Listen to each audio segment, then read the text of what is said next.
Distinguished guests, founders of the Aurora Prize, the members, co-members of the selection committee, and the Aurora laureates. It's a great pleasure to see you and delighted that we have gathered again this year. I am honored to be here to celebrate the achievements of the Aurora laureates and the Aurora of 2022, who even in the darkest times have committed themselves to giving others help and hope. This has been a turbulent year for the world. The COVID-19 pandemic, which wreaked such a terrible suffering across the globe and continues to do so, has been followed by the first war in Europe for 70 years and the worst energy crises and cost of living crises for a generation.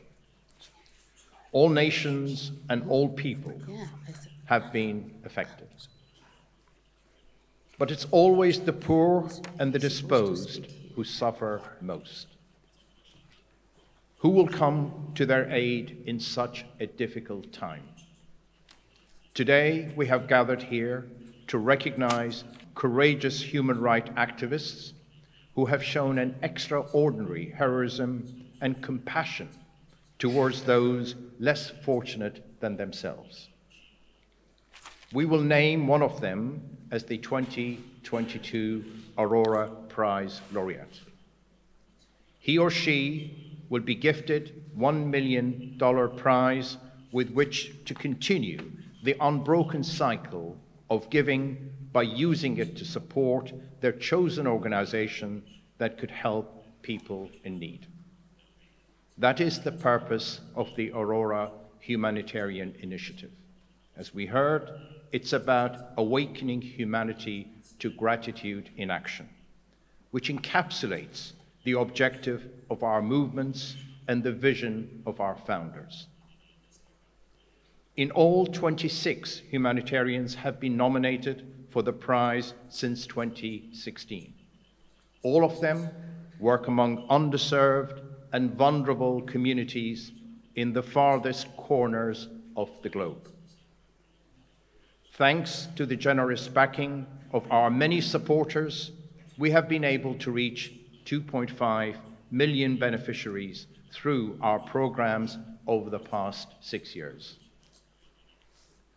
This year, we lost the 2021 Aurora humanitarian, Dr. Paul Farmer, who died tragically young of a heart attack, aged just 61.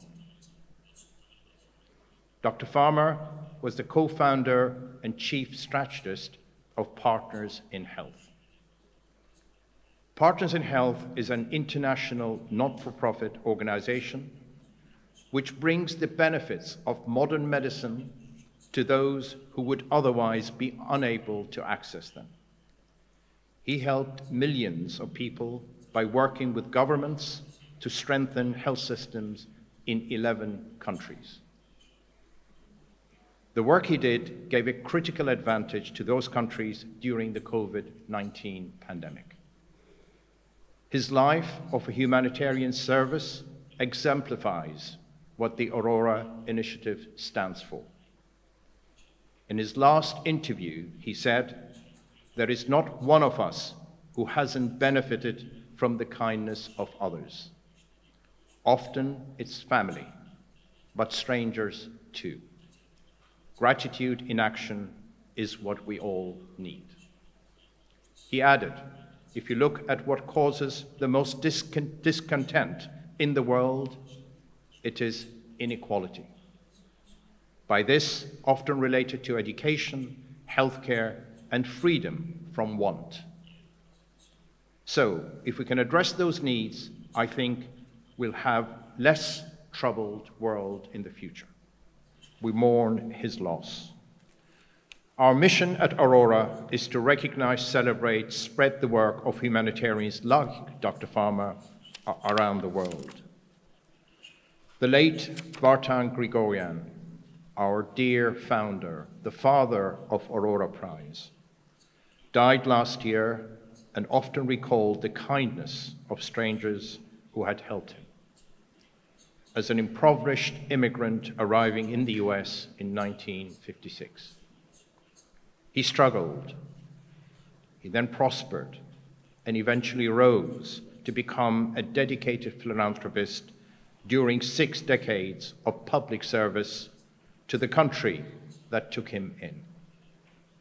Today's modern-day heroes inspire and guide us and show us how to preserve in the face of seemingly overwhelming challenges.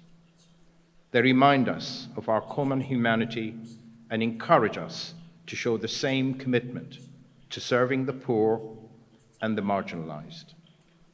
They remind us, too, of our duty to give to everyone an equal chance and to pay it forward, as our founders and mentor, Vartan Gregorian, did. Thank you.